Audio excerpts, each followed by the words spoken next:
There is no worse tyranny than to force a man to pay for what he does not want merely because you think it would be good for him. Good evening and welcome. This is Face the Nation.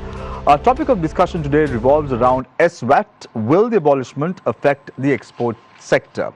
13 days from now, the government has decided that the SVAT scheme will be completely abolished and all exporters will have to pay 18%, which would be refunded within a 47-day window. Will this really affect the export sector in Sri Lanka?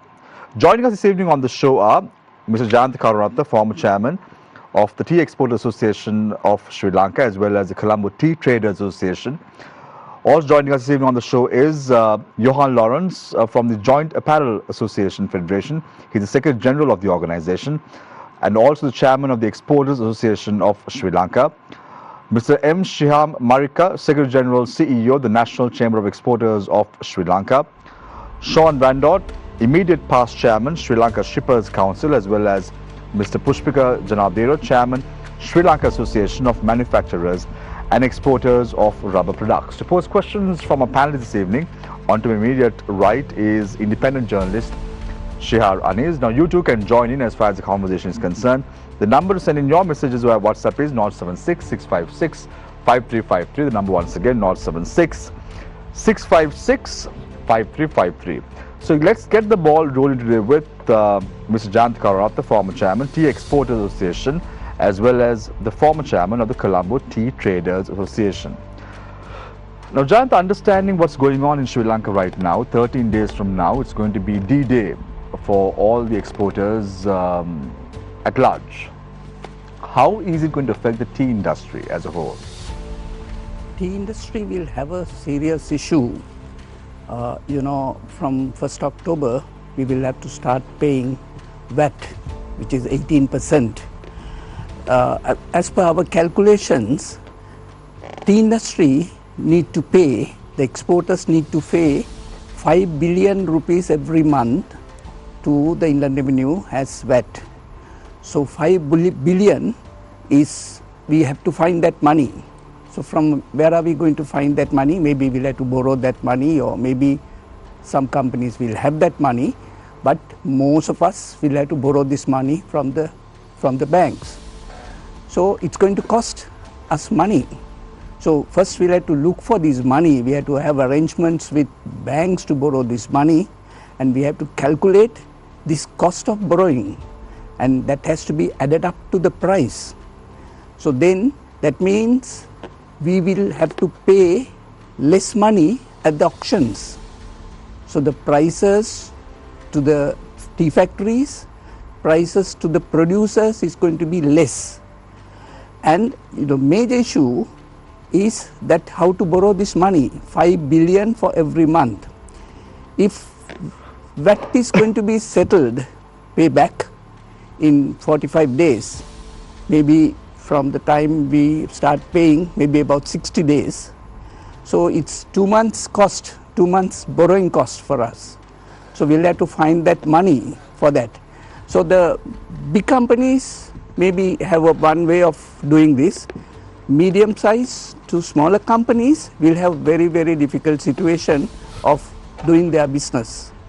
So it's really going to have a problem with the entire tea industry, because tea industry is not only exporters, it's well connected to the society of this country, and more than 4,500 families living in this industry, and also the workers. So it's a huge industry connected to the people of this country. So they all are going to have a major issue if this VAT is going to be introduced on 1st October. Jayantha, if I correctly bring you to up to date with regard to the statement that was made by the current chairman of the Tea Export Association, Huzef Akbar Ali, at the annual general meeting of the TEA. He went on to state that 90% of the production that is been coming out of the tea plantations are exports, and out of the remaining 10% is domestic use. And out of this 10%, 7% is a monopoly by a certain company, which he said that will not desist paying VAT. However, the leakage is only 3%. So given the fact that the leakage is only 3%, is it fair for the government to penalize an entire industry? Because at the end of the day, whether it's 47 days or 60 days, this money has to be paid back to the exporters. What is the rationale behind this? No, it's not reasonable at all. As far as the tea exporters chairman said, maybe 93% of the tea produced in Sri Lanka exported. 4% is handled by the big companies who are doing brands and they are selling. They are well established companies, they will anyway pay VAT. So only 3% of the tea purchased at the auctions are going to the small timers who, if there's a leakage, the leakage should come from there. To save this 3% without tackling that issue, they are going to charge VAT for all of us. And that is going to be a major problem for the tea industry.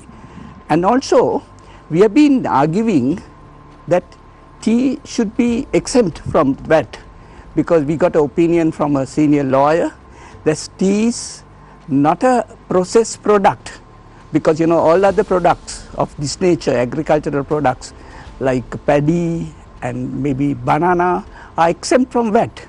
But why only tea?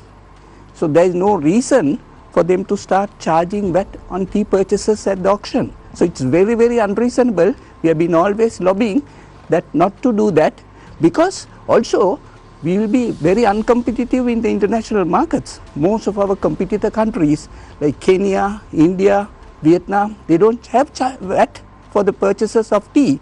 So we'll be uncompetitive in our offerings to overseas customers. Jayantha, you spoke about the big boys. Now, looking at this equation that's coming into play and looking at what exactly you said, it seems that the big boys will survive this game.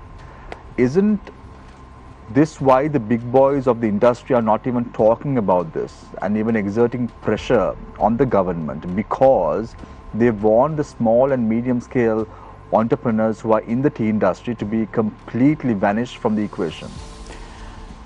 I think big boys are also to some extent affected. They'll also have to bear this cost, but they can afford to do that. So, and they are not making a big fuss about it because they can afford to do that. The medium size and smaller people will not be able to survive. So that means over a period of time, if this is going to be a problem, so the medium size and smaller companies will not survive as exporters. So it comes to the benefit of the big boys. They Yes. would want to have a monopoly in the tea industry Definitely. and make some money, and the small boys in this industry are going to be completely vanished from the equation. Yes, this is actually this is not what the government wants. Government want the smaller people to come in, more and more exporters to come in, for people to value add, get into new markets. So this is totally different to what the government wants. I'm asking you this question, Jayantha. I'll switch to Yohan in a bit. I'm asking you this question. I've been hosting Face the Nation for the last 11 years since this show has started. And we've always tried to get representatives from the TEA or the CTTA to come on the show and express their grievances. And I must say, only you, even whether you are sitting member or a former chairman, you are the only one in the industry who's putting their neck out on behalf of the industry. And how fair is it for the industry itself to be silent on something that should be really the focal point of everyone, at least the top office bearers of the industry itself, to come and make a point and make sure that their grievances are very well heard? Even during my time as the chairman tea exporters, I attended the shows Absolutely. like There's this, no question and about it. CTTA chairman I attended. But I really don't know. But they are in touch with us. I'm still a committee member of both associations. So, but I'm in touch with both heads of divisions. But they are also trying their level best. But I think coming out and making a public statement is not easy for some people. But let's forget about the public statement. At least a statement. The TEA or the CTTA has not even issued a statement saying that this is going to affect them. Why is that? If this is such a big problem, why isn't even a statement being issued by the stakeholders of these organizations? The CTTA made some statements sometime back. Tea exporters, TEA also made some statements. I'm not sure exactly what were the statements, but tea factory owners, who is also going to be affected, they also made some statements. Even the recent their AGM, they said that it's going to be affected them, and they'll have a serious problem with the producer.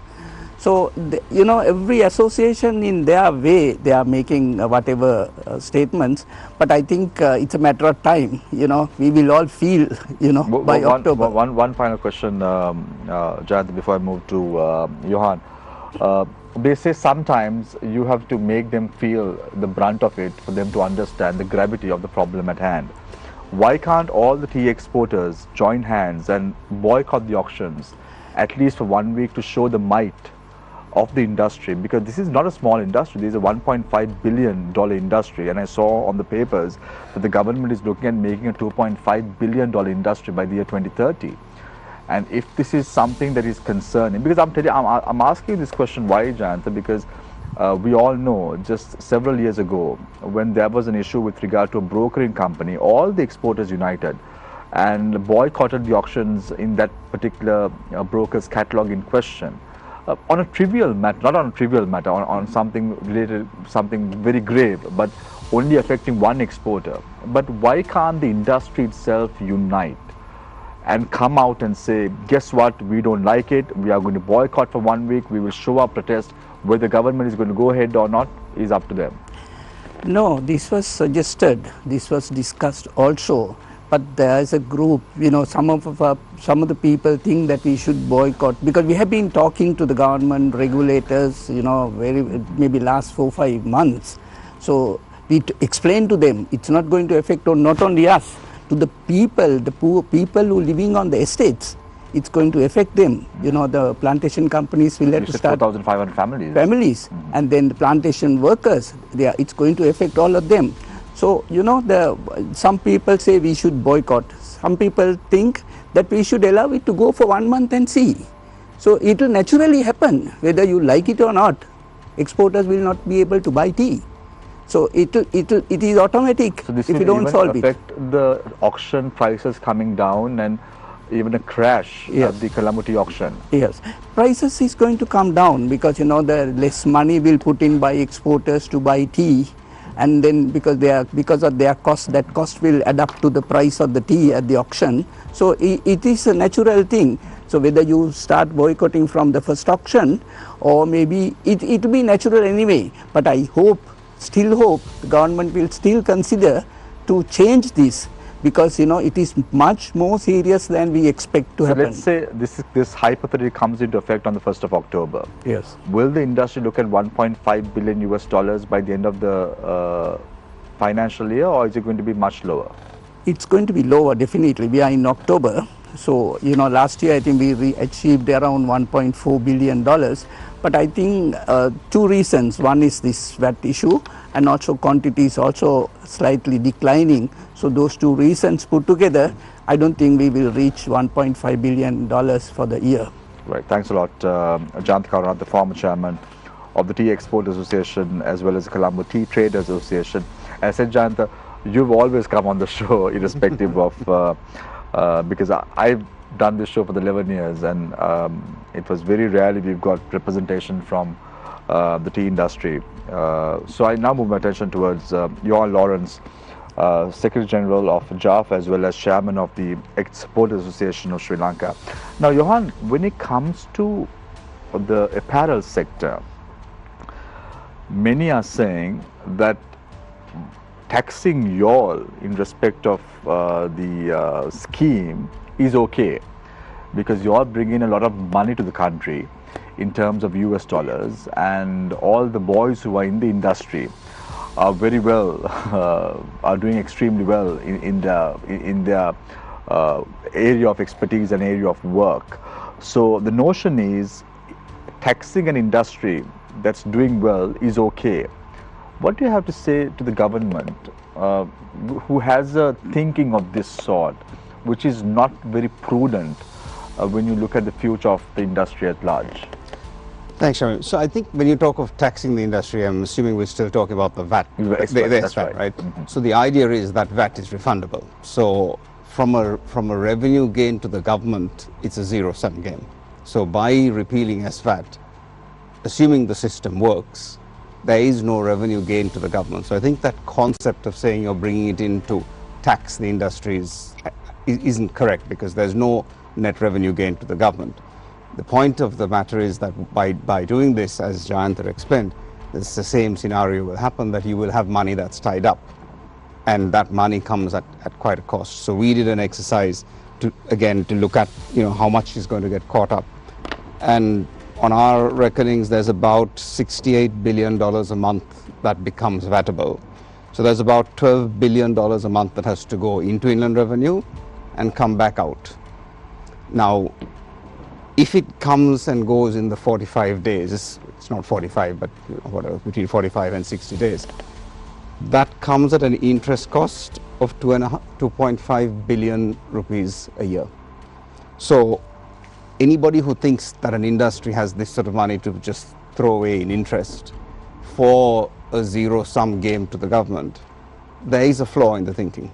So our position is that the removal of SVAT will not bring in any more revenue to the government. It will bring in cash flow, yes, but that cash is to go back out again. And even if it goes out in the 45-day period, there is still an interest cost of 2.5 billion that the industry will have to pay. So I'm just looking at these numbers that you spoke about. How much did the apparel sector do in a particular year, in a good year? Because the last few years have been quite bad for the apparel sector. So if you look at in a good year, how much would be the top line that we're talking about? So we're looking at a $5 billion turnover. $5 billion turnover. Yeah. So out of this $5 billion US dollars, we're talking about 2.5 billion Sri Lankan rupees? Yeah.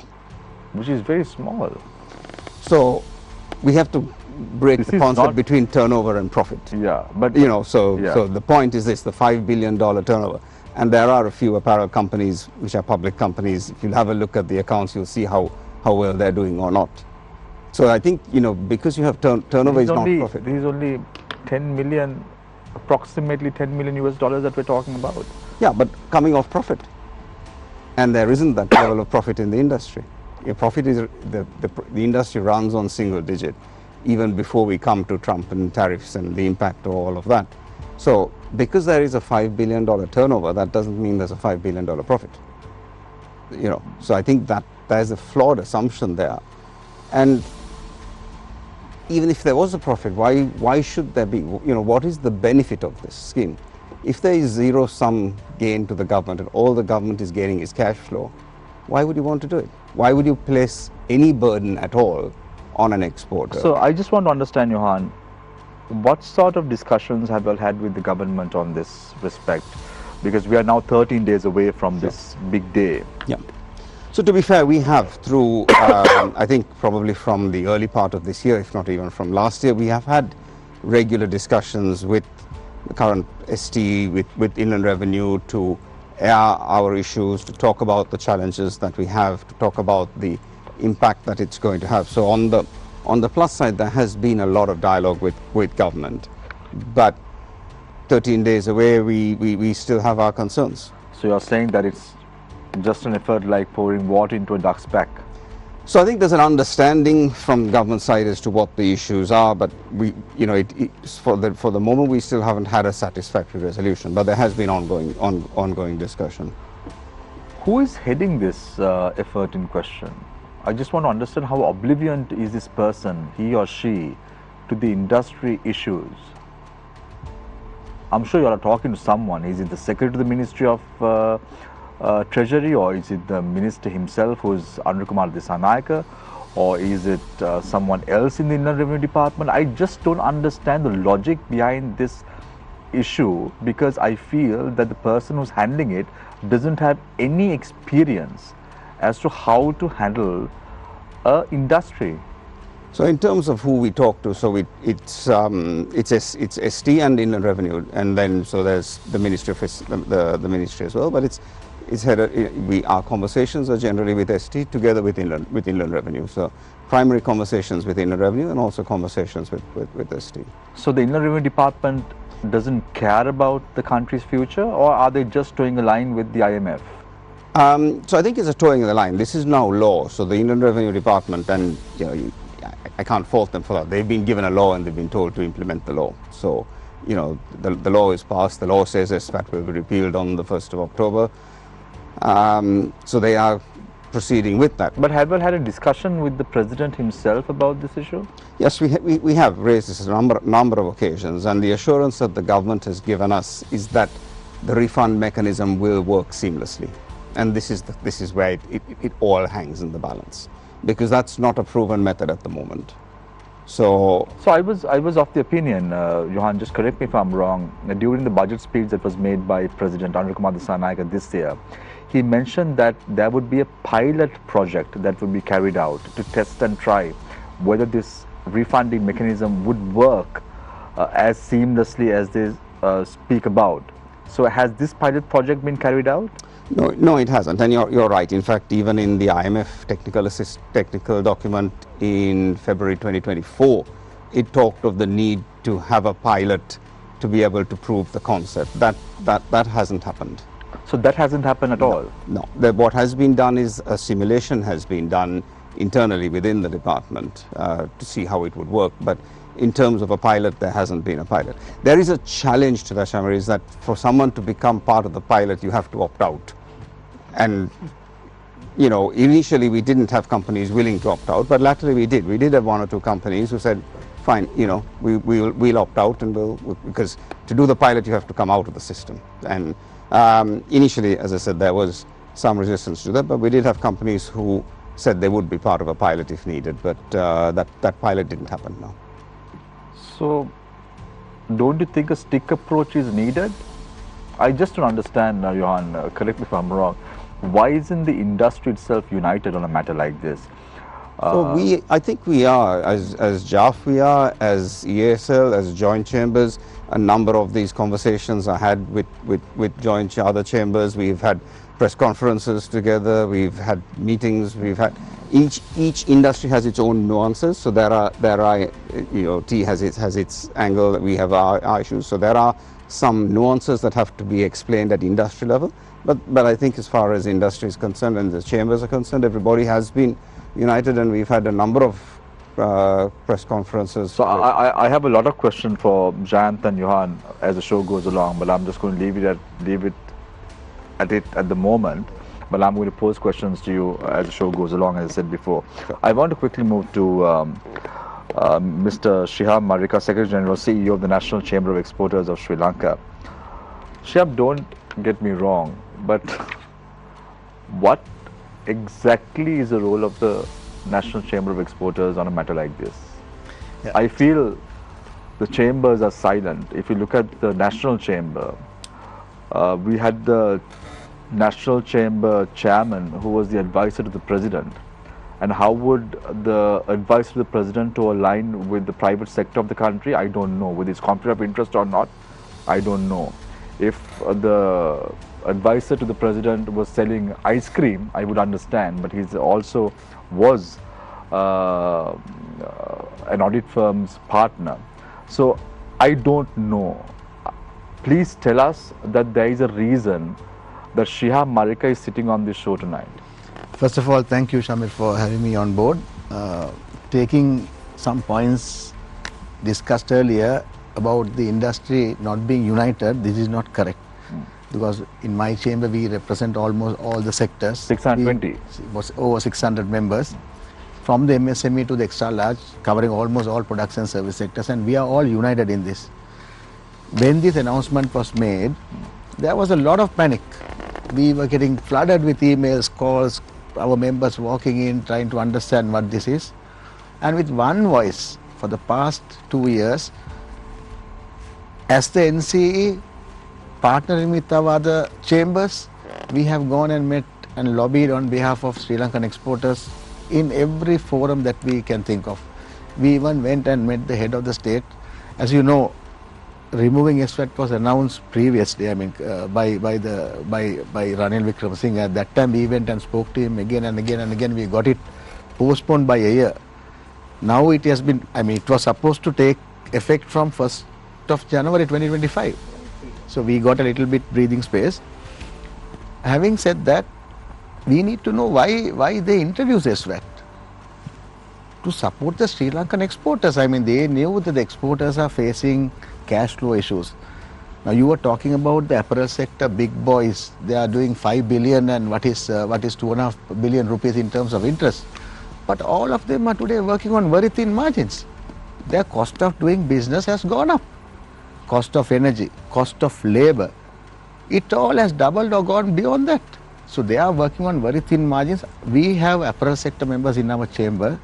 We know that they are sometimes agreeing to their buyers at cost just to maintain that business. If they close down, there will be job losses, investment, lot of negative things. So they don't make huge money like before. Maybe there are other extra large sector, few companies are there, but as a whole, Sri Lankan exporters today are working on very thin margins. For some reason, Shiham, I have to take what you're saying with a pinch of salt, at least on this round and based on your opening remarks. Why? If you look at it, the digital sector of this country has been absolved from this process up until next year. How did it work for the digital sector and not the export sector, which is approximately around 18 billion US dollars? What's the reason behind that? Can you explain that to me, the logic behind it? When you say digital sector, you are talking about the service sector? Service sector. So well, they have been absolved from this process and it's going to be coming to effect. They are going to study the process, and this process has been further extended up to 1st of April 2026. Yes. So in an industry that speaks about 18 billion US dollars in the longer term, why is it that the digital sector has got good treatment and the export sector has got stepmother treatment if the chambers were active? No, I don't think that there is any special treatment given to the service sector. Even they are, see, if you look at the issues faced by Sri Lankan exporters, there are cross-cutting issues among all sectors. It could be a merchandise exporter, it could be a service exporter.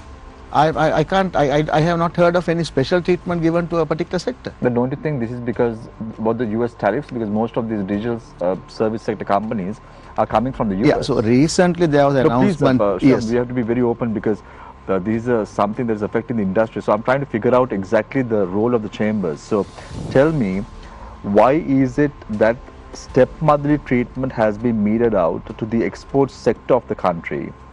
And how come the digital sector has been absolved from this SVAT scheme? Yeah, I think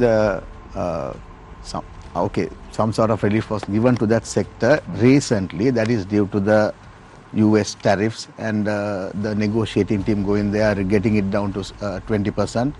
I'm sure there was something we also had to give, right? So I think in general, I think that's a good move. We need to maintain our relationship with US. We need, I mean, getting it down to 20%, we now have some sort of a level playing field when it comes to our neighboring countries at 20%. There are some countries, I mean, India is at 50%, so we have some sort of advantage there. Giving a sort of a concession to the service sector to balance the negotiations that is going on with US, and maybe the government is talking about further reducing from, below 20. I think it's a good move. So we don't look at that as a... So based on what you're saying, abolishing the SVAT is also not a problem because we have to give it to the government and make sure that their cash flow is also good, no? No. I think the move that they have given, these preferences given to the ICT sector will benefit the country as a whole. I am going to talk about the country as a whole here, not a particular sector.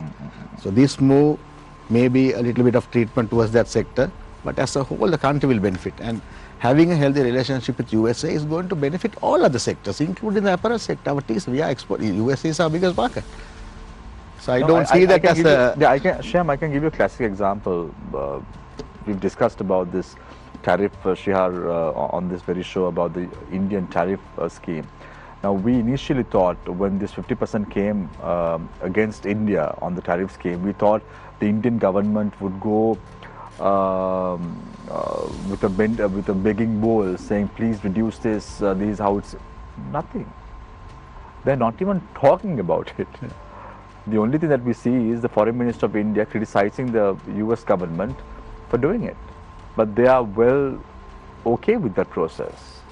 But why is it that Sri Lanka is going with a begging bowl? Well, are we not in a bargaining position? No, definitely we are not in a bargaining position compared to India. But whether the move where the Indians stand again, I mean, they are going head on, whether that is going to work out positively or negatively, we have to wait and see, right? But 50% tariff on India. Now there are calls coming to our chamber by Indian business people. They want to invest in Sri Lanka. They want to open up factories here. So we don't know how it's going. I mean, this happened recently. So maybe we have to wait for some time and see whether that move is working, positively or negatively to the development of India.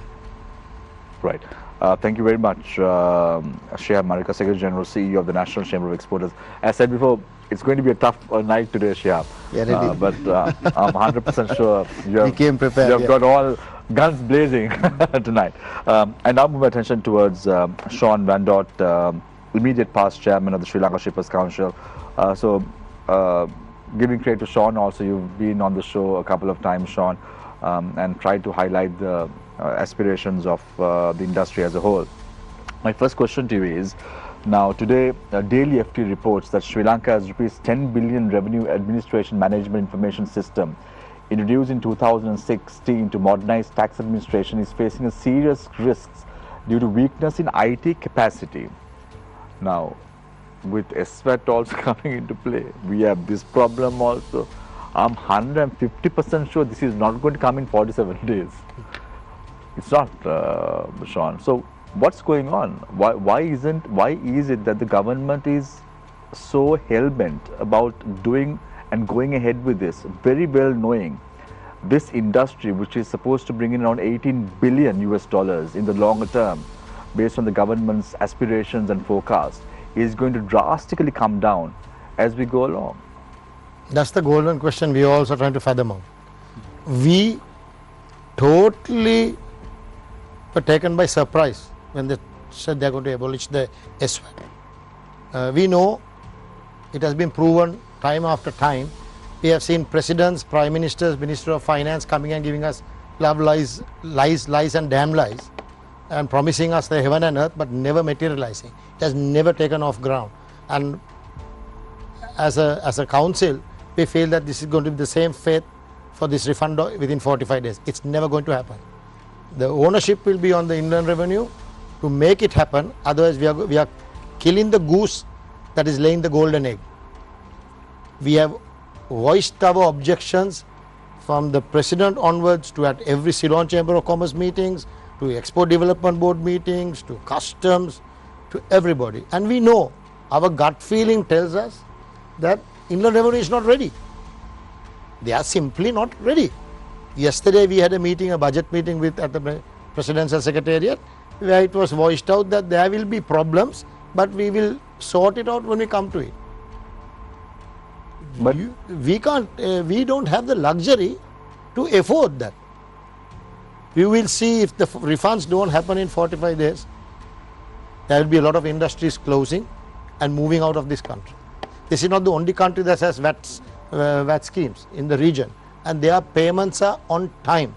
We know the challenges we have on even collecting the credit vouchers that we used to get, we entitled to in the previous, during this regime now, up to now. We know the challenges. So we are very, very skeptical, and we are fearful of what the future is going to hold for us if the government and the authorities don't listen to us and at least postpone this for another 1 year, so that the Inland Revenue can get the act right. We'll have this meeting, end of a meeting like this with you in 1 month's time, then you will see the reality. Right. So just a couple of days ago, the Deputy Minister of Industry and Entrepreneurship Development, Chaturang Abhisingh, said that Sri Lanka's export revenue has grown by 8% during the first 7 months of this year. And the government is projecting, as I said before, 18 billion in export revenue by the end of 2025. One thing is very clear, Sean, this effort that the export sector is looking at, this 8% growth or even 18 billion, is not the government's effort. This is the private sector of the country, which is the engine of growth, who's driving this 18 billion. Why isn't this the government understanding that if you kill the private sector, if you kill the exporter, this 18 billion won't come into fruition? It will just be an elusive dream to them. I think a lack of knowledge, lack of experience, and egos not to listen to us. Egos not to listen to us. We are the ones who go out, our industries go out and bring this business to this country. We know how difficult it is in the international market. But these guys are not listening to us. So then what do?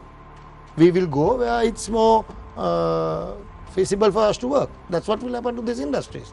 Already people say Shiham said Indian companies are coming here. Who knows what Sri Lankan companies are trying to do with going overseas to do it.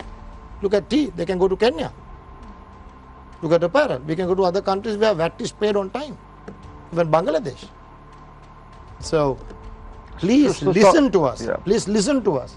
The government and the authorities must listen to us. We are not here to jeopardize the efforts of the government or to kill this country. We have been here for the last 35 years in these industries, and they are prudent and they know that they can do it. But if you are holding our hands from behind and asking to go and fight with Mike Tyson, good night Sri Lanka.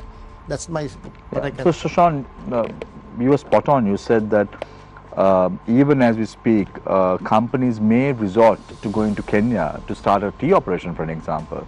And if you look at the organizations that have gone to Kenya, it's at least 6 to 7 Sri Lankan companies have already set up operations in Kenya right now as we speak.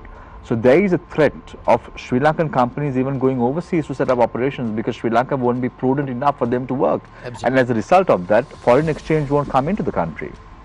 There is a threat to the industry as a whole. Employment, directly and indirect people who benefit from these industries. Or you will see a catastrophe in this country very soon if they don't pull up their socks and listen to us and bring everything depends on, I believe, on this refund mechanism. If the 45 days happen, fantastic. But if it doesn't happen, then we are going to face humongous problems in this country. Right. Thank you very much, Sean Van Dort, immediate past chairman of the Sri Lanka Shippers Council. And now move my attention towards Pushpika Janadheera, chairman of the Sri Lanka Association of Manufacturers and Exporters of Rubber Products. I think the last time we had a conversation was with Pushpika was when the government went ahead with putting a ban on weedicides to the country, and we asked you how the rubber products are going to be affected because we don't eat them. So that's how prudent our governments have been over the last few years. So Pushpika, just to understand, now I want to ask you a very genuine question and being the devil's advocate. Let's say seated here is the government. What if they say the SVAT mechanisms have worked in countries like Russia, like Thailand, like Canada, like the US? These systems have really worked. Why can't we use a similar model in Sri Lanka and roll it out for the betterment of the industry as well as the government, and making sure that we achieve the revenue targets that has been put forward by the IMF in the short term and the long term as well? Yeah, I think Sri Lanka can do that, but there is a way of doing it. It has to be planned properly. Without bringing the e-invoices, proper digitalization in the inland revenue and custom together, without doing the basics, if you are jump into this, that's what our worry. Because we have not done the infrastructure correctly to have a smooth refund system in the country. Because most of the people talking about 45 days. It is not really 45. If I explain, if the invoice is done in the day one, the month will be ended 30 days. And the return will be filed after another 30 days. There was 60 days already gone. The government promising to give the money back 45 days from the return due date. That cycle is entirely 105 days. This is the seriousness of the cash flow going to hit. 105 days is almost 1/3 of the year.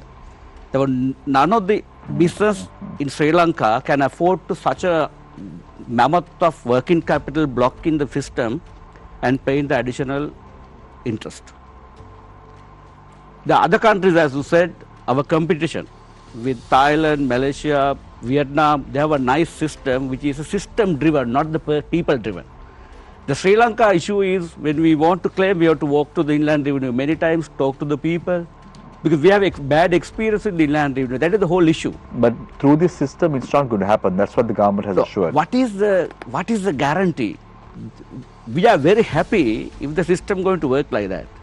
But unfortunately, the experience we are having with inland revenue, even today papers you have seen as you explain about the Ramsey system, and even the Professor Mick Murray say that we are 20 years behind.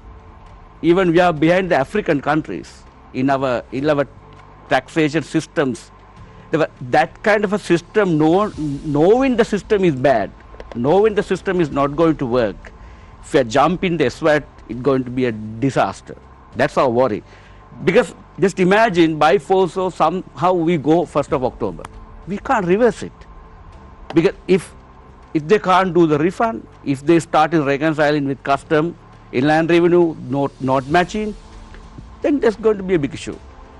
Because we are working with exporters, we are working with the world market. If you don't do the service, if you don't do our shipment on time, no chance they will find a way. There are so many other competitive countries are knocking the doors of our customers. Because what will happen if the cash flows are tied up, some of the people can't fund and they can't afford the interest cost. Easily, only option they have is to shut down the business or the scaling down. If the scaling down means they will obviously refuse the orders which are coming to them.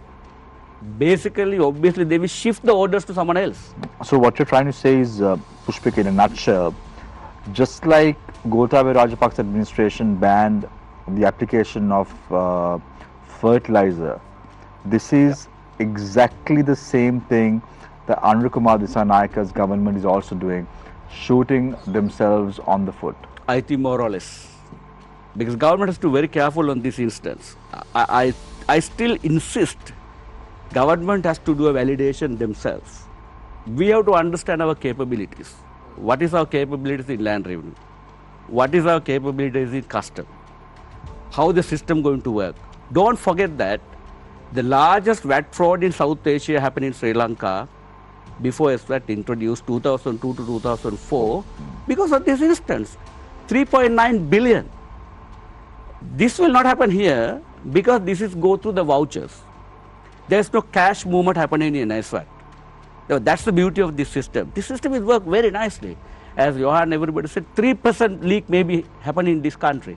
But why government is not focusing to close the leak rather than attacking 97% of the revenue at a cost of exports?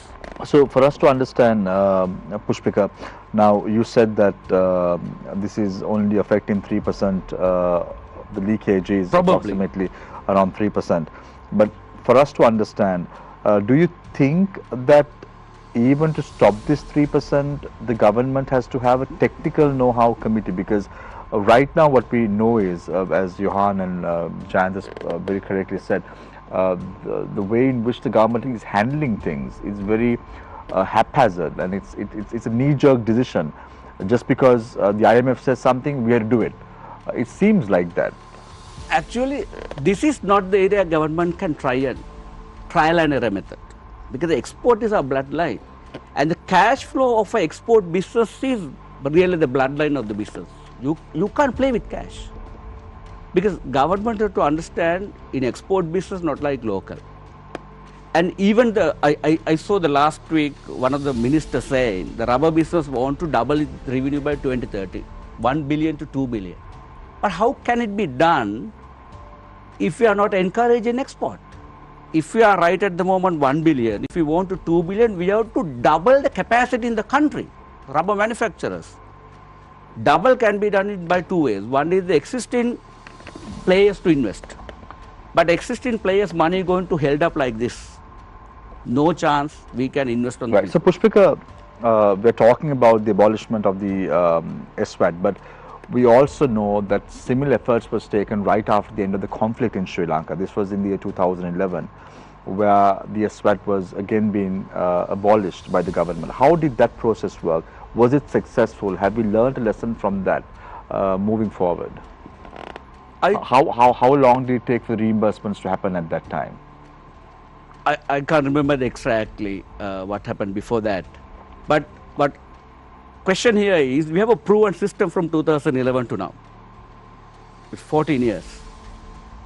System worked very nicely. Yeah, but let's say we are the devil's advocate. The government might say, of course, yes, that is why the exporters have done so well. Yes. We now have to penalize. Now, let's say, example, in 2019, the payee tax, which was at 24%, was brought down to 18%. And all the people were very happy about it. Yes. Because they started earning money. But what happened to the country? Ultimately, it went through a bankruptcy in 2022. Don't you think the government has to play its cards properly now, just to stop that leakage? Because at the end of the day, we all know business survive because of the cash flow. I repeat again, cash flow. Yeah. Without proper cash flow, Management. businesses don't thrive. Businesses can't expand. Businesses can't invest. It applies to the government as well. Cash flow. That's why we are saying, because businesses manage cash flow very carefully. None of our businesses are having lavishly spent, because the export business running a very thin margin. Even our competition countries, I can give you an example, even Thailand, their interest rate is 2 to 3%. We are paying 7, 8, 9%. Some of the SMEs are very high rate. That kind of a competition happening in the market. Just imagine Sri Lanka going to held up billions of money couple of months. As I told, 105 days, not a 45. If you really take the cycle in a stretch. If that pay within 45. That cash flow, definitely some of the SMEs, some of the people will be wiped off from the market if the government is not going to honor the payment within the given time at least. But we all know, Pushpika now, there are some car companies in Sri Lanka which charges around 500,000 as the initial payment, and they keep in their banks for around 8 to 9 months until these cars come, and they make an interest payment, recovery on that as well. So the government also must be thinking on those lines. Of course, because this that to be sector specific thinking need to become. You can't apply same theory across the board. Exporters are different. Even income tax. 30% income tax exporters can't afford, because exporters have to invest. R&D, brand building, equipment, technology, because we are competing with the world. Especially ESG, sustainability. Because Right. So thanks a lot, Pushpika. So I want to open the floor for questions from Shiham. But Shiham, I have a question for Jayantha Karunaratne. Jayantha, now Sean said something very interesting. He said that finding a buyer, finding a new customer is not easy. Now you come from the tea industry, and I know how difficult it is to get a new customer to start believing in you, understanding you, and whatever it is, the cost comparison comes into play. They will first of all ask you what's your service, and the second question to you would be, what is your price? Why would a foreign client come to Sri Lanka if our prices are high? Now, with regard to tea, some of the customers come because of Ceylon tea. And when they come, they look at companies and, they see their experience and their reputation in the market. So that's the normal thing. But, especially with regard to brands, then the first question they ask, how much are you going to invest, for your brand in this market? Because their opinion is, this is not my brand, it's your brand. You have to make sure that it is promoted here. We only import and distribute. And also how much credit you are going to give us. So those are the questions they ask. If you don't have the proper cost, proper price, proper branding, proper investment and the credit terms, you can't get in there. So now Yohan said that 2.5% is going to be added in terms of interest component when this SVAT comes into play, if you look at on a period of 60 days. When this is slapped to the final pricing, will Sri Lankan tea become competitive? I think Yohan said only about the interest cost. But with regard to the tea industry, we have another problem. How to get this money, even if some companies cannot borrow. There are limitations of borrowing. So some medium-sized to smaller companies cannot borrow. that 2.5% may be for 60 days, but as he said, it could be even 120 days. So it's going to be more. So, you know, those costs has to come in. Now, we understand the electricity cost is going to go up again. The labor charges have already gone up and it is on the rise. So there are so many other costs increasing. So on top of that, this cost will only discourage us from working on it, because we don't know, you know, this VAT system, we don't know when we are going to get the money back. So we cannot cost it for the moment. So we have to wait and see whether if we get it, okay, but if we don't get it, what do we do? So maybe it will happen over a period of time. So it's a Can't you be a little bit optimistic that we'll get this money somehow or the other? No, according to the feeling we have worked with the Inland Revenue Department for many years. So the way they speak, way they understand, they don't understand our problem, and they have targets. They are given targets to collect revenue, and you know, as he said, there's no purpose of collecting this VAT because it's not a government revenue. They're going to give it back. So, you know, why are they collecting it if they are going to give it back? Because they are only making things difficult for all of us. Because, you know, as the government wants to expand this economy and expand export business, so they must encourage, not discourage. Sure. So, no, we are all on the back foot.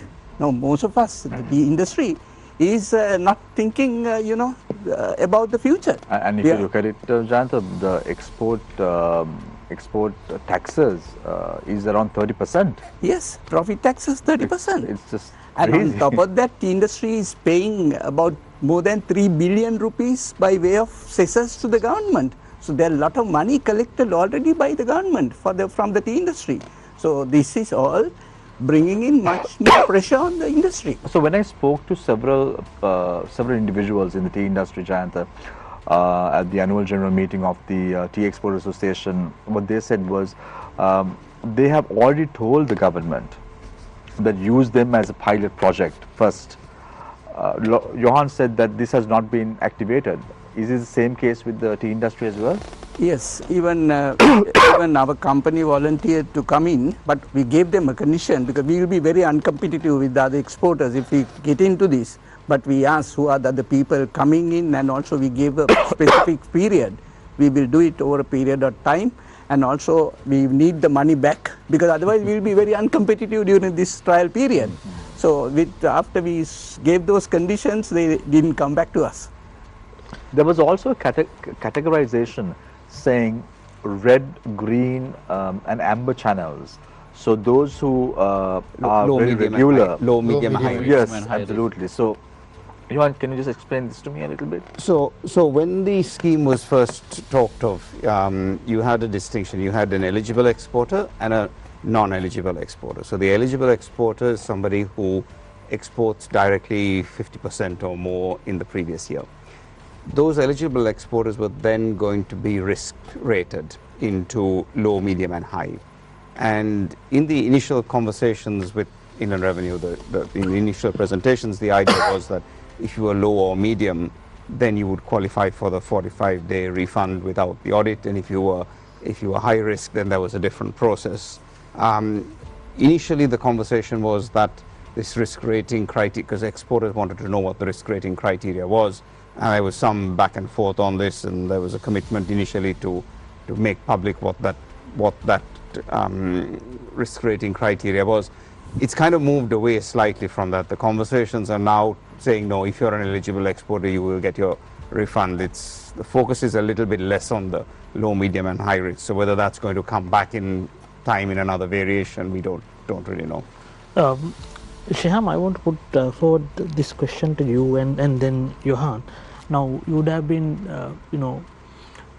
discussed this with the government and the officials, and also negotiated about this removal of SVAT, right? What was their rationale behind, removing this? So I think there are two, if you wind all of this back, this comes to two principles. And the first was that there was significant revenue leakage. So is it true? No, we don't believe it is, and that conversation has now kind of fallen by the wayside. It's no longer being discussed. No, but we had Chaturanga Abhay Singh, who was working for a very big apparel company in Sri Lanka. he came on this very show and said, when we spoke about this SVAT scheme, he said there is a significant amount of revenue. Sadly, that has never been proven. Never been proven. You know, and this was our challenge to Inland Revenue from day one, that there is no, and if you think about it, and Pushpika raised this point, Sri Lanka's biggest fraud was when you had a cash-based system. We then moved to a non-cash credit voucher system with a whole load of checks and balances. If someone's saying in that scenario you are getting significant revenue leakages, so let's go back to a cash-based system to stop the revenue leakage, I'm sorry, there's a flaw in the logic there. So our position has been from day one, and I think one of the other panelists also said this, if there is somebody that is leaking, you plug that leak. Yeah. You don't throw the entire system out. So that was the first basis. The second basis was on the premise that, you know, Sri Lanka has a very complicated tax administration system, and that from an IMF perspective, it was better to streamline it. And if that's the view, then that's fine. Our view is then make sure you do that in the right process, and you can do that, and we have provided options, because in 2011, when the scheme came under the Inland Revenue from, it was previously under TQB for apparel and under EDB for other sectors, the scheme was widened, and you brought in other non-zero rated sectors into it. So we made a proposal that said you go back to the original scheme, keep it strictly for companies who are exporters. So we did present solutions on the table to say, look, you know, rather than going this all the way to the end and saying, no, we just chuck the whole scheme out, look at it in these manners. But as I said, it was brought, as far as we know, on two principles. One was the significant revenue leakage, which is no longer being talked about, because when we challenged it, and the logic just doesn't apply. If you have significant revenue... What I don't understand is, Yohan, you say there's no logic to it. Can't you tell this to the government? Are they so irrational? So I think the point is that, you know, it's been... What is pushing them? Because there has to be a reason. I think personally what is pushing them is now it's a structural benchmark in the IMF agreement. The country is probably not able to meet all these structural benchmarks, so the more you can achieve, the better, and therefore it's an easier one to tick the box to say, fine, if you do this, you meet the structural benchmark of the IMF. So you said that you all have met the President, you all have met the ST, Secretary to the Treasury and all that and more. Have you all met the IMF? Yes, we have. Yes, okay. We have. And what has been their response? So again, you know, it's a case of the IMF saying, well, because look, I'm sure the IMF representative in Sri Lanka knows a little bit of economics than anyone else. So I think everybody agrees that you have to have this robust refund system in place. And I think that's why the IMF has recommended, as you mentioned, doing a pilot, because there is a lack of confidence in that the exporters have in the ability. So all of this comes down to the fact that says, fine, if you have a system that's going to refund in the 45 days, or as Pushpika says, it's not actually 45 days, it's longer, but if you are going to have that system that's going to refund, then you kind of solve some problems. So all of this comes down to saying, yes, we will have a robust refund system. Now our push has been that this has to be an electronic, digitally based system. It cannot be a system that has human intervention, because the moment you do that, you know, we fear that we will go backwards. So our point has been to say that, look, you have to have this robust refund system. It has to be digitally based. And credit to the government has said, yes, that is what we're going to put into place. Unfortunately, that hasn't been proven. So we're now at this end of this cliff where we're going to jump off and hope like hell that the refund system works.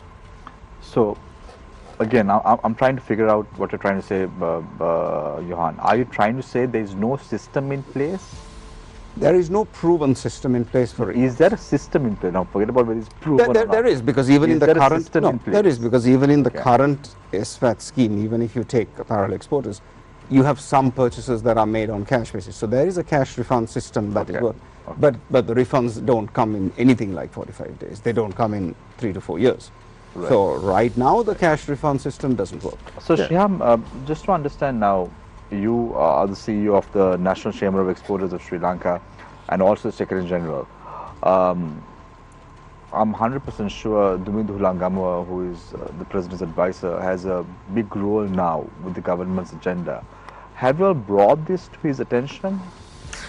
See, Shamir, now when the new government took over, we did our rounds, we met with all the key officials, and one thing that we told them in a humble manner and a very serious manner is please engage the private sector before you make any policies.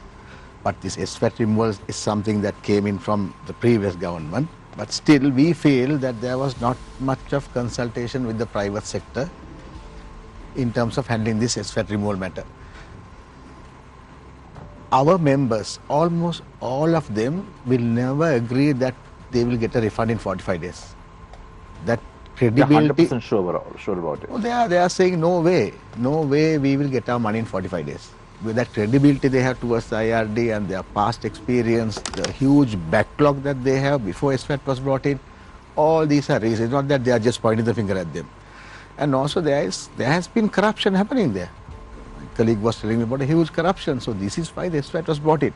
And when the government is focusing on increasing exports, these are times they have to introduce policies that will motivate and encourage the exporters. So we feel these kind of things will demotivate them. So I just want to understand, Shiham, now to carry out all this, there has to be individuals also.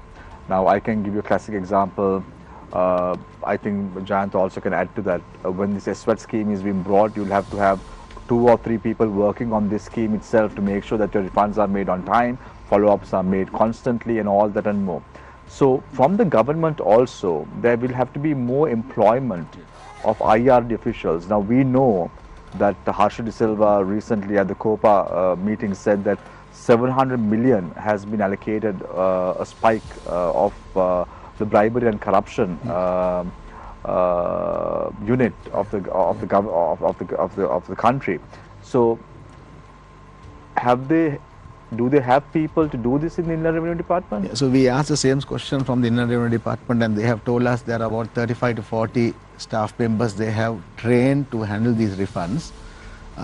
But we don't know whether it is correct or not. They are just telling us. When we ask them, they are telling us, yes, we have about 30-35 people who are trained, and they are now working on the system, and they are guaranteeing again and again. I mean, it went to the extent where they even told us that they could get the refund within 5 days. Right? 45 days is what we are thinking. They say even 5 days.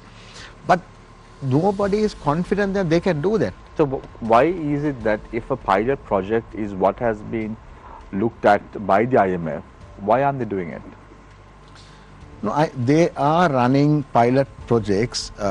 We don't know who are the exporters that they have selected now. Like no, but I'm sure Yohan and Jayantha would know. I think in terms of the VAT, I think there's a bit of confusion. In terms of the VAT refund, as far as we are aware, there isn't a pilot. Okay. There is a pilot in terms of the e-invoicing solution, That's which right, is yes, kind of, yes. it's connected, and our request has always been that we have a proper e-invoicing solution. So there is a pilot running on the e-invoicing, and there are 2 companies, one from Apparel, one from T, who are part of that pilot. But in terms of a pilot project for the refund, no, not that we're aware of. Shiham, now I think Jayantha told there will be a definite impact on the tea industry if this SVAT is removed, and then Yohan is also telling that same thing will happen in the apparel industry. Overall export, I mean, they are targeting something like $18 billion. What will be the impact on the overall export? All sectors are going to be negatively impacted if SVAT Can you is quantify, removed. like, is there an assessment you have done on that? We have not done an assessment yet, but with the target set at 18.4 billion, actually it's almost 19 billion, it's going to be really challenging after October. I mean, the first 7 months we have done well. The next few months is going to be much tougher, because see, for an exporter, when you introduce a new target or you increase your targets, naturally you need to motivate them to reach that, right? I mean, they are already facing a lot of struggles, they are facing a lot of difficulties. So for them to, we must motivate them, encourage them, introduce policies that make things easy for them. But here they are introducing something that is going against all this thinking. This is why even even Shamir, you sound confused. We are also confused as a chamber. What made more them than confused? I'm upset and I'm disgruntled and I'm very not in favor of this government's decision on this. No, we are actually, as a chamber, Shamir, we are actually afraid as well, because I think you were talking about export is the bloodline. We also say exporters bring prosperity to a nation. I mean, jobs, industries, our brand in the international markets, Sri Lanka, all these things And will also, be. this is at a time we are desperate for dollars. We are desperate for now. You are talking about cash flow. We need the dollars in here to pay back. We'll have to pay. Our cash will have to go out very soon. So, Yeah, because if you look at the tea industry, Sean, just to give you a classic example now, Mr. Karunaratne's brand is doing extremely well in Russia. We only talk about one particular brand that is doing very well in Australia and New Zealand alone. But we have the top players like Akbar Brothers, very well established in the Middle East, so well. And it's just killing this business at the end of the day. And we are not helping them to survive in a globally competitive environment, and by putting these regulations unwanted and haphazardly. Absolutely. This has been our heart's cry since we got to know that this is going to be implemented.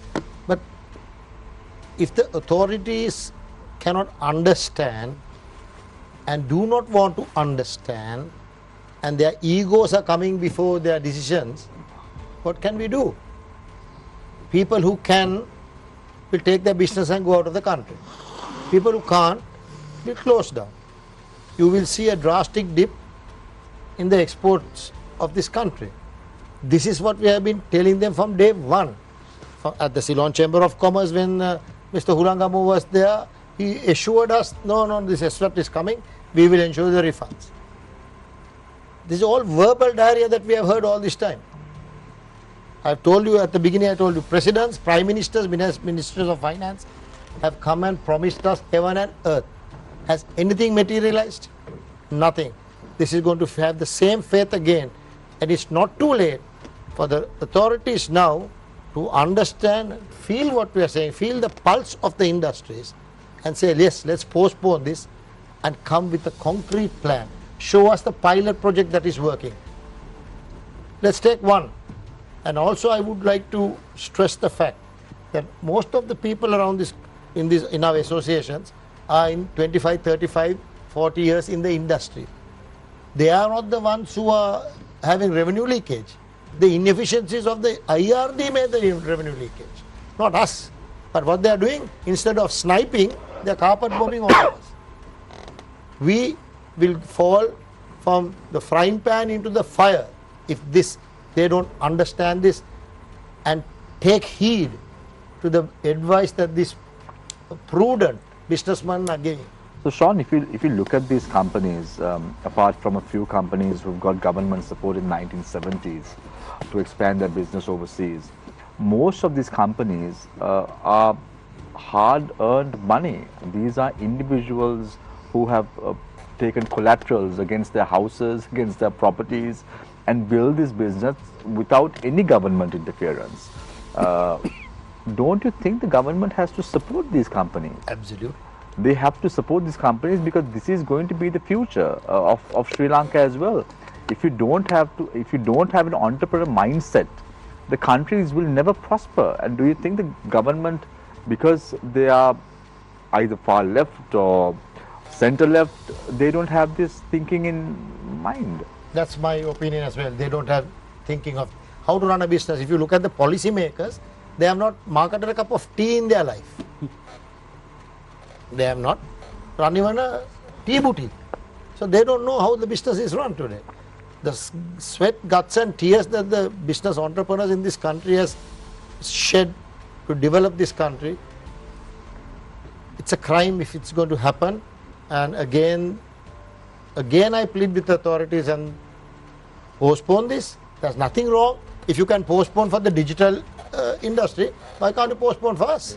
Just because Donald Trump's tariffs, have you had to do something to negotiate, like Shiham said, why can't we do it for us? We are not asking to go and lick his boots. They are saying, let us do it and come up to a nice, comfortable platform where everybody is confident. Correct me if I'm wrong, but prior to SVAT introduction, we still have billions outstanding from inland revenue. yes. Export. Yes. Nobody talks about that. Give us the confidence in returning those, refunding those. No.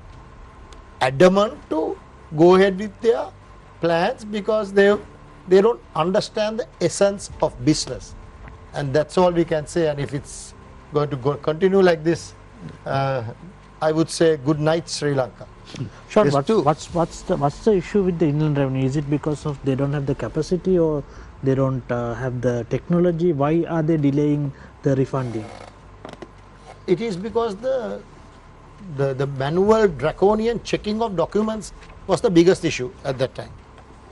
Then there is no proper digital platform that will meet all our requirements. He should have gone, like you very clearly said, the fundamentals is a superb digital platform. We can outsource it, right? We can outsource it. There are companies, there are IT companies in this country who can write beautiful digital solutions and implement that. But you have to have the willingness to listen.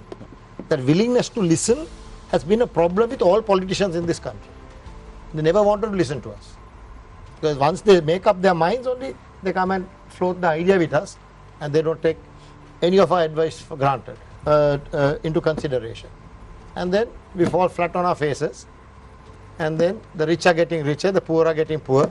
So our country will always be a developing country. For the Shishir, just to add to that, the problem really is even local companies who have to pay, who have to be given VAT refunds on matters like sanitary napkins and all that, the government has not even paid them yet. So I think Add to this, this is a recent discussion. Some of my members called me, and one member called me about this issue, and we had to take this matter up with the IRD.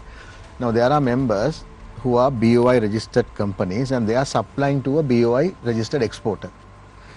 Now after October, after this SVAT is removed, this supplier to the exporter will have to raise his VAT invoice. So the BOI exporter is telling him, I am not going to buy from you now, I am going to import directly from India or any other country, right? Because I don't want to pay VAT and wait for 45 days, it may not come in 45 days. So these are BOI registered suppliers to exporters. They have invested money here, set up plant, invested on machinery, created jobs. They have no other choice, because a BOI exporter will not buy from that company because he has to pay VAT upfront. He will prefer importing his raw material, chemicals or such from another country. So Jayantha, that's a good point that Shiham is bringing out. Now, most of the printing companies are not aware about this 18% VAT and how it's going to affect them. Because ultimately, exporters like yourself would buy your inner cartons or master cartons or paper sacks or whatever it is from overseas, because you don't have to pay that 18% to the government. Yes. So as a result of that, there is a threat not only to the export sector, but those sectors who are relying on this ecosystem also to collapse at the end of the day. Yes, because they will not be able to survive. Most of the BOI exporters will buy their packing material requirement from overseas. They will import it. Then they don't need to pay this 18%. So, the local companies cannot continue, because, a company to continue, they have to have a minimum sales quantity or turnover. So, moment they go below that, they cannot survive. So, it's a matter of time for this local companies who has invested a lot of money. Not only money, they have employment, they have lot of other things. So, all are going to be affected.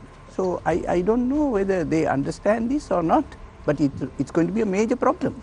So most of the indirect exporters going to affect. Most of the Indirect exporters, because there are business set up for support the exporters. Oh, okay. Example, packaging, even a fabric mills. accessories. For there are quite a lot of fabrics manufactured.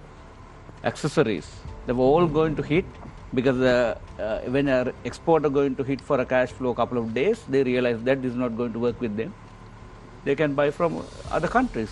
Some of the exporters, even at a cheaper price, they don't import because they want the benefit of getting the quicker delivery, low MOQ, and paying even a little bit higher price to the local indirect exporters to keep the business on. But with this, there is no future for them. I mean, the reason they are giving, that is to eliminate the leakages. I mean, we are saying to them that means they are not been doing their job properly. It's their job to stop these leakages. Instead, they are carpet bombing the whole industry and the value chain. This is not only for the exporter. supplies to exporter, the whole value chain will be affected. providers. Service providers, exporters. First of all, what they have to do is to see how these politicians have made around 270 million rupees. No, not bombard the export sector, Shiham. Shiham, is there any other country? Shiham, you don't want to respond to those questions, don't you? I think It's like Out super of the topic, is it? I have a mandate from my 600 members. Okay, I'm sure. trying to take care of Now them. this is relevant to you.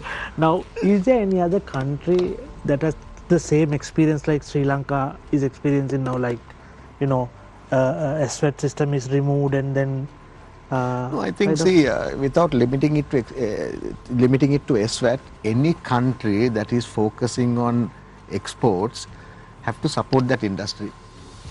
If you look at our neighboring countries, and So could you share some of the experience? in the when other you countries? talk about things like market access programs, taking their brands overseas, even the processes within those countries, single window, something which we have been crying for so many years. If you look at our neighboring countries, all these are provided to them. That is why our Sri Lankan exporters are actually resilient. They are going through so many difficulties, yet they are bringing in that needed foreign currency. And now, instead of supporting them or saying thank you to them or motivating them, these kind of rulings, removing SVAT, it's going to go against. I mean, I also can't understand the thought behind the authorities on introducing something like this. Yeah, can I explain it further? In Kenya, tea is anyway exempt from VAT. You don't need to pay VAT. It has been right throughout, no VAT for tea.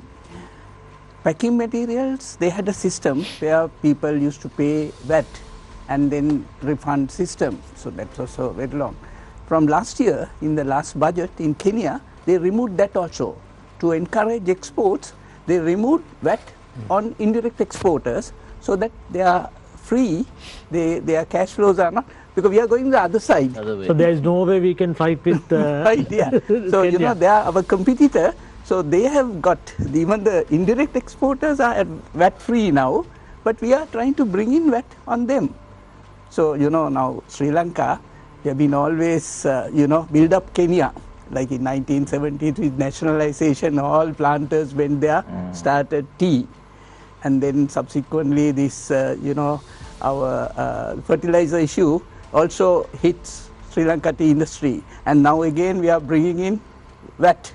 So, this is, we are purposely doing this to, to eliminate tea from Sri Lanka. It seems like this is like a Chinese conspiracy. And also, just to add, Kenya is on IMF program. Yeah, I think the point. Yeah, I think the point again. You talked about the about the why they want to remove it, and one of the arguments that was put forward was no country has a scheme like this. But in fact, what we proved was that that's not the case, because Bangladesh, Kenya, India, Indonesia all have similar schemes. Bangladesh and Kenya operating under an IMF program as well. So I think this is all built on myths that, if you say it long enough, it becomes true. I just want to come back to the question as to say, we asked about this question of refunds and why Inland Revenue doesn't make refunds. And I'll quote again, this is the IMF report on SVAT. Following the VAT fraud, the VAT refund program's principal objectives changed from how to pay VAT refunds to how not to pay VAT refunds. And that's the answer. That's the IMF saying that there is a culture in Inland Revenue of not to pay refunds.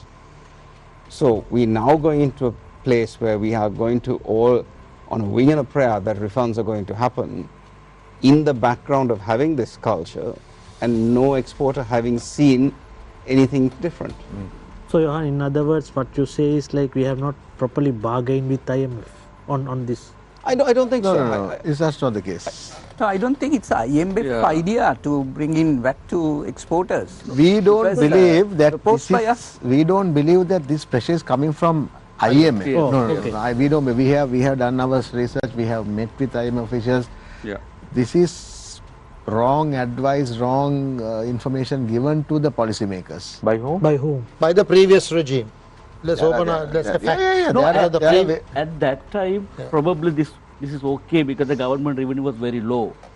Now the government is in a better footing to rethink about that. That's No, our worry. But again, Pushpika, this is not going to help government revenue. No, You know, mean, so this argument is there. Cash flow, yeah. No, but if- basically, If the government short of is cash. planning on improving their cash flow through this, that means they are not planning to refund in 45 days. Yeah. Keep it for 6 months, then of course they have Cash flow will an improve. advantage. For maybe that's what I'm saying. These are the doubts that But our that's maybe members the are car, having. the car example as well. Like the If example you plus gave on the also- cars. for around 6 months, then you can earn some interest on that. You delay as Plus much as also, possible. you know, in this scheme, we have a set of eligible exporters, and there's a big bank who are not, including the backward linkage people and so on. Those guys don't get a VAT refund for 6 months. You know, we're talking that about the refund that comes to an eligible exporter, the commitment to being 45 days. If you're not an eligible exporter, so if you are a small SME and you're serving the local industry and you do a little bit of business exports, 20%, 30%, you don't qualify for an eligible exporter. You don't get your refund for 6 months. So, you know, this is the, so, you know, Also my argument, why 6 months? It's not easy to get a bank loan for, No, for so exactly. So, small SME. and you know, comes Exactly. back to the, you know, if the policy of the government is to grow exports, then you want that small SME. We have like we talked of, you know, apart from the backward linkage companies, we also have a lot of SME companies who do some business as subcontract to a company, but they'll do 15%, 20% of their business exports. That guy is going to get affected really badly. So why would he want to go into exports? But my question is to Jayantha is, Jayantha, even the Ceylon Tea Board is not doing enough. Because if you look at the way in which how we are competing in international markets, we've already lost the Egyptian market to Kenyan teas. We've already lost the Pakistan market to Kenyan teas. We're almost on the verge of losing the Saudi Arabian market for Kenyan teas as well.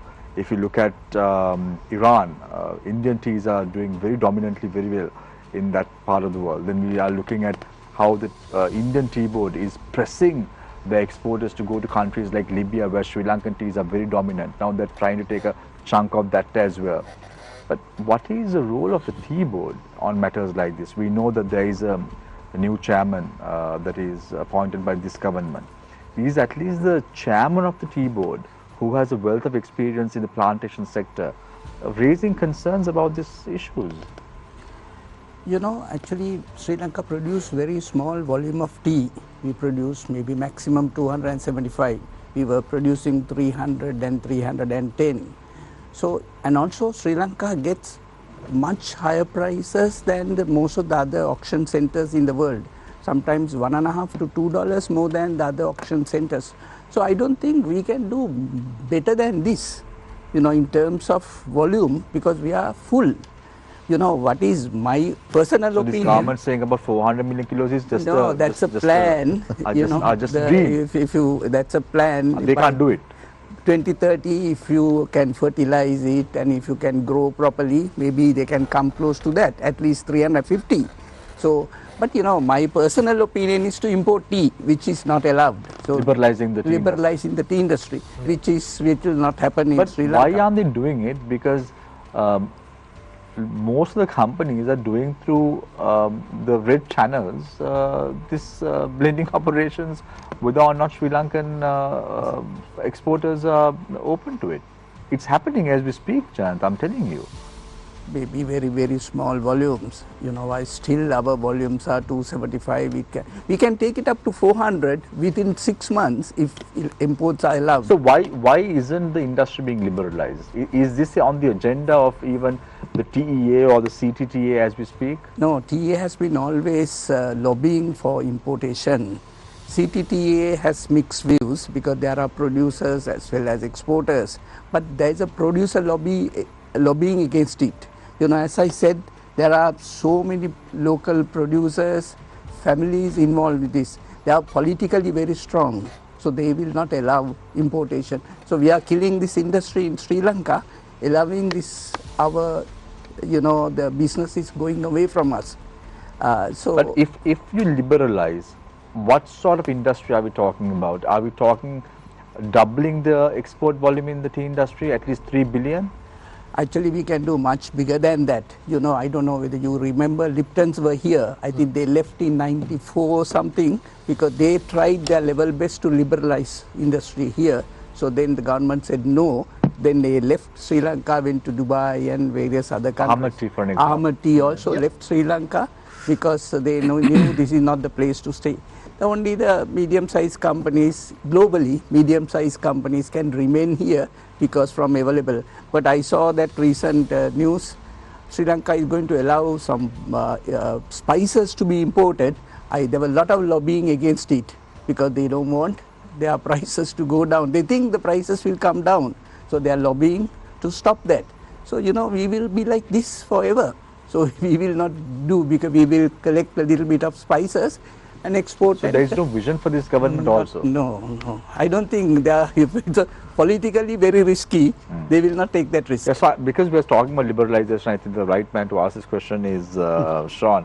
Sean, liberalizing the shipping industry. Now, if you look at it, there are two big boys handling approximately 80 to 85% of agencies in Sri Lanka. Is this even allowed in the global context? Yes, if you see Singapore, for example, fully liberalized, the multiply effect has kicked in.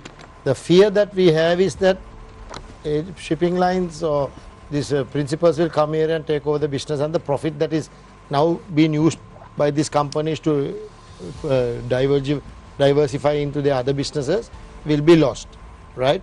But the biggest asset of a shipping line is their ship, not to come and set officers. But if they have an interest on ground, they will bring more volume, more ships into this country. So there's a school of thought that shipping was liberalized, but shipping is not fully liberalized. It is with an equity stake that it was liberalized. So I believe that that's something that has to be looked at very, very seriously if this country is to go forward. So, Sean, I don't know whether you're aware, but there was an EOI that was put out by the government, by the Ports Authority on terminal management. So right now we know there are a few terminals that are handled. One is Maersk is handling one terminal along with John Keel's Holdings and all of the companies as well. So when it comes to terminal management, so it seems like this will also be taken by one of those big boys in the agencies, because the expression of interest very clearly says they have to have a shipping company at the end of the day. These are wheels within wheels, which is not a freehold. No? It is always some connotation brought into that to protect certain individuals in this country, and that is always the problem. Because if you look at the chamber, I believe the vision is country first, industry second, individual third. But it's always individual first, industry second, country third. It has been with the chamber for a long time now. So we have lost, I think we have lost the plot. We are not talking about my chamber here, Shamir. A national chamber. Some other chamber. Not the national chamber. I don't know. It looks like all the chambers are now in the same road. No, but I'll give you 10 seconds if you want to respond to Shiham. I was just some banter here. Everybody is working to better this country. Yeah. All these people around these tables are here. We have been working day and night just to uplift this country's standards. But if we have been being pulled down every time we try to climb by the lawmakers and the governments who don't listen to these people, always they come out with a viewpoint that we are trying to screw them. Right. So, language. No, in the sense, you know what I mean? Yeah. To give them the knuckle sandwich. Right, okay. Yeah. Sean, Pushpika, under this government, did you all have any chance to kind of make your case and put forward the proposal? What you all think about this removal of SVAT and then digitalization? Actually, as Yohan also explained, we have met several authorities and several meetings explained. But the question is how government can understand the gravity of this. Because we realize that they have pre-set mindset that this will smoothly flow. But we know by experience this will not. That's where the conflict, because I think the government is going to wait a couple of months and realize that's the disaster. As Sean also said, they have to understand and they have to respect the experience all of us having in the industries, because we are talking betterment of the industry. And we know about the export market, because if customer walk out today, we can't get him back couple of years, we have to work again and again, because it's very difficult to retain the customer in our portfolio. That's going to be a very difficult if government not going to act on time. But if the government wants to remove this SVAT, what's the way forward without disturbing the exporter or the process? No, the way forward is then government has to pay the refund on time, because you, as I explained even earlier, 105 days, even after that you pay on time. People can manage business at some extent. But question is, can government give that guarantee? If government say that there are 3 categories right at the moment, high risk, medium risk and the low risk, but they have not disclosed which exporters fall under which category. Because we don't know what really we are in. Because just imagine the people who are in even the SME sector in a high risk category, on what ground they categorize them. So it's not clear, it's not transparent. Not clear at all. Therefore, if they take 6 months, I'm sure the business has to close down, because nobody can afford to run a business cash accumulation every month at a significant amount. So, Jayantha, I want to ask a question about this boycotting the auctions. Now, you said this has been discussed at several fora in terms of whether we should boycott privately, yes. Whether we should boycott the auctions and show a strong signal to the government that the tea industry is against this move. Why isn't it being done? We are not sure. What we feel is that to give them little time to see that this is not going to work. Because, if we do it immediately, they might think that we are against the government. We are not against the government. We want the government to do well. And, we have no idea whatsoever to make problems to the government. We want our businesses to run, Sri Lanka to benefit.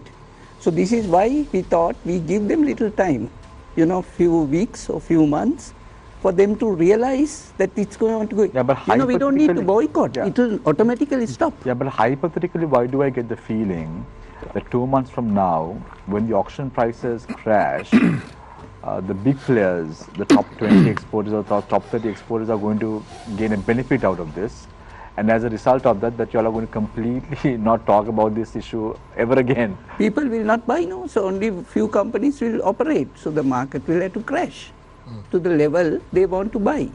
Because why Colombo is expensive, there are about 250 buyers operate at the Colombo tea auctions. In most of the countries, they don't have that kind of a buyer base. So that is why the Colombo prices are so strong. So moment you eliminate part of it, it is naturally, it will come down. But the CTTA and the TE has a responsibility to protect all these 250, because now Shiham came here and said, I am here to talk about the 620 members of our council. So you're here today, Jayantha, to talk about the 250, all of them, right?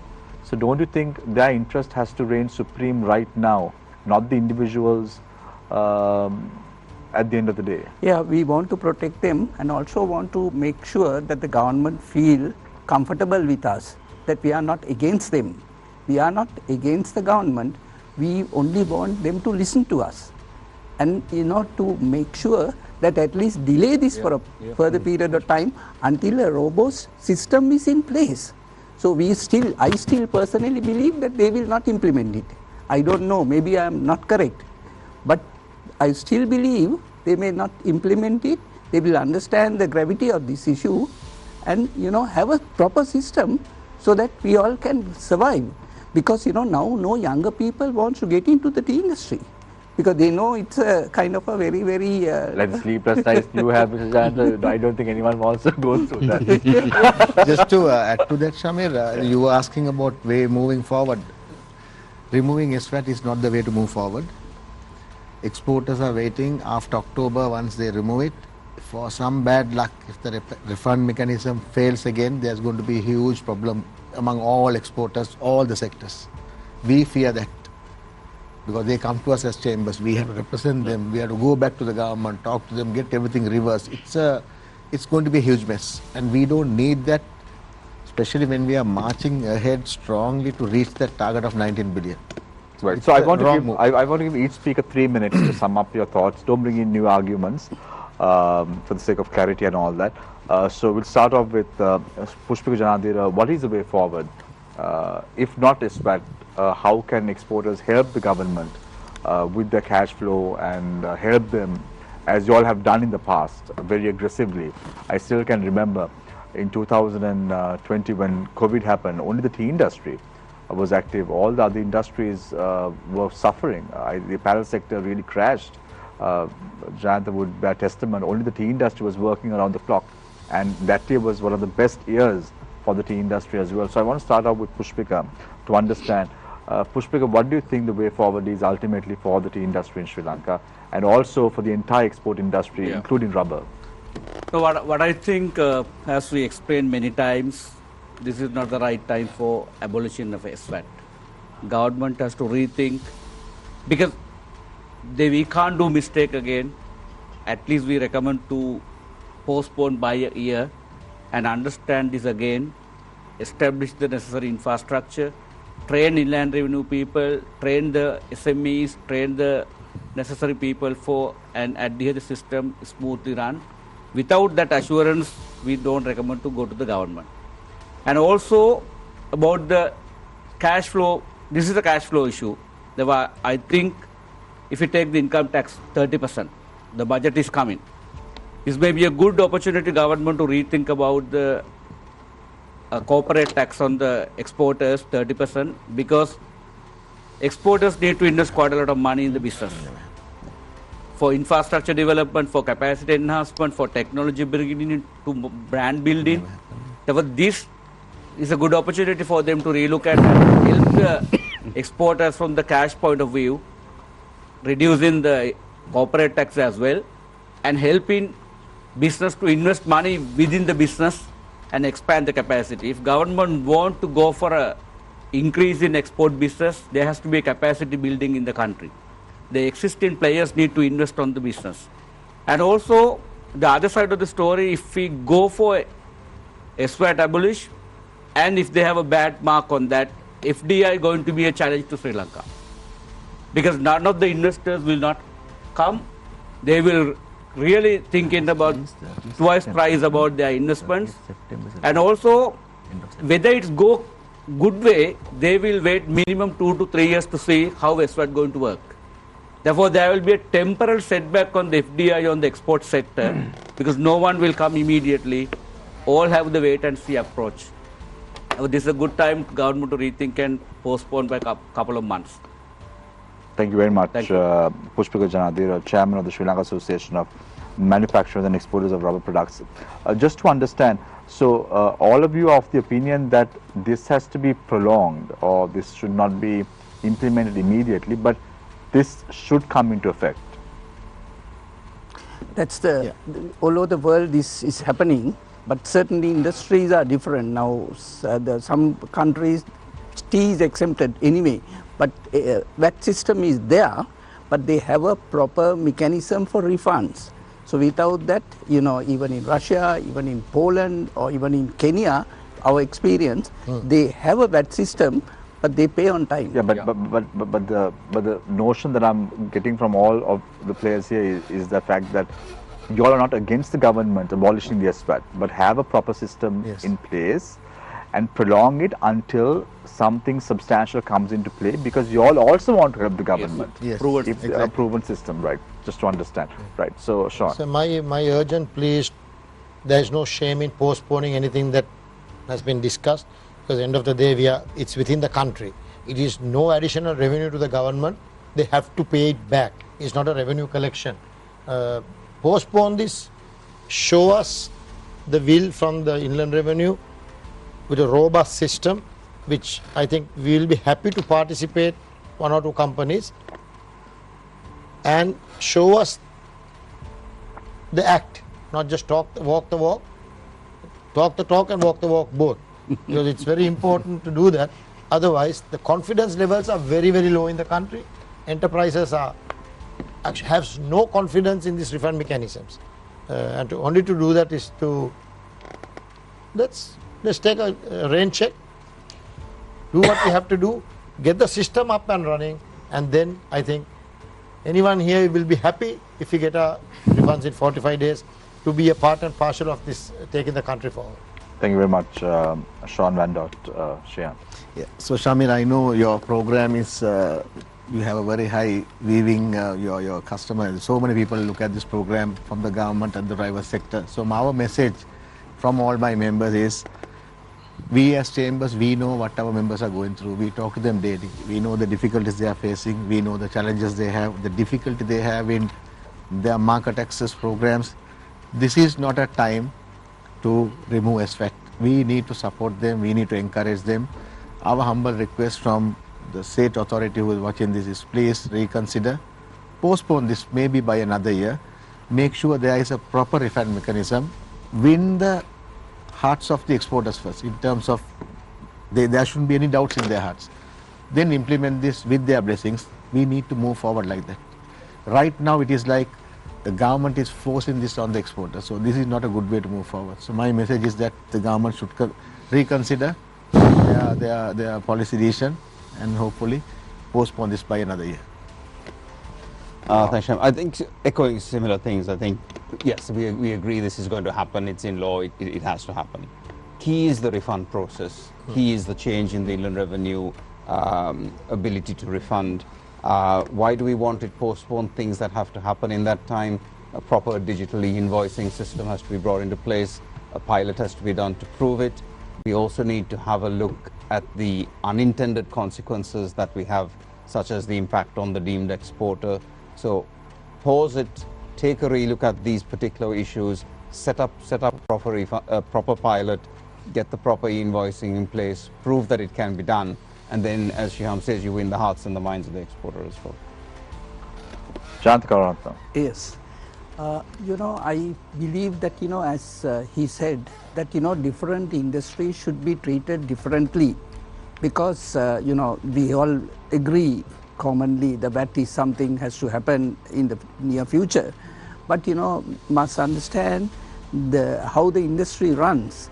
Now, also our competition, the tea competition from other countries are different. They are totally different way of managing. So, those countries don't charge VAT for tea purchases.